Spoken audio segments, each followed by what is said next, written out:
Do as you say as you do. I really think that is the essence of getting ahead in life. I do.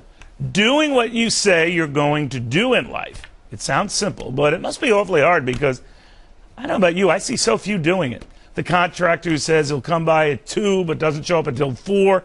If he shows up at all, the salesman who promises he'll get right back to you, but never does. The manager who vows never to leave you wondering or hanging, but always does. The cable company that insists it wants your feedback, but when you feed it to them, they don't get back. The guy who sold you a lemon and is now hiding. The concierge who promised you a prompt response, but ain't calling. I could go on, but I think you get my point.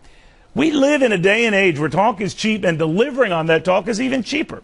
My now departed Irish mom used to say, son, remember, half the challenge in life is just showing up. My much more frank Italian dad would add, and the other half is not screwing up. Both were right. Because looking at civil service in our country today, something is very wrong. Now, I can't prove it, but I am pretty sure this is how Rome looked in its final days. Angry Roman choppers just waiting what seemed like days for good service. Never came. Rome gone. Lesson you think learned. Not so. But I think we can avoid their fate if we just honor those who don't repeat their sins, namely by recognizing those who just don't sin.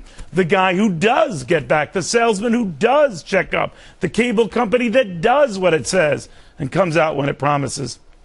All right, scratch that one. I think a lot of cable companies are just pre-wired not to give a rat's you-know-what for customers, even back to Rome, when I'm told that cable repairmen never came out in their technician chariots to fix anything unless you were fixing to wait a long time. The only difference then versus now is back then cable companies didn't compound the insulting service with ads touting their great service.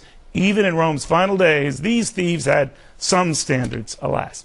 Maybe because of lousy service, I'm grateful for any service, like the car salesman who calls to see if I like the car he sold me, or the doctor who marks me down for a 10 a.m. appointment, and guess what? Sees me at 10 a.m. for that appointment. I know simple stuff, but I think important stuff. Honoring your word, keeping your commitment. I know a great producer like that. She is easily the busiest person in the room by far, yet she happily and seamlessly takes on every task, every time, and gets it done all the time, no matter how late. And not with an attitude like, oh no, more like gung-ho. You know, my mom and dad were right on this. Get the little things right, and you'll soon be counted on to get the big things right as well. Because you're reliable. You show people you care. It's not something you promise. It's just something you are. Take it from the Romans.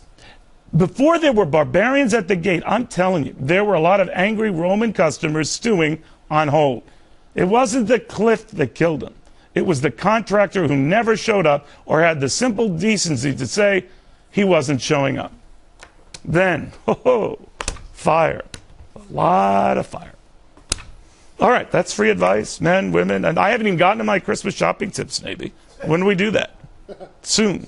We got our Christmas shopping tips coming for men and women. This is just a freebie for humanity. I mean, I was in Washington do the superhero thing. I just felt that I owed it to you to give you these life. Why do you laugh? That's me. See you tonight at FBN.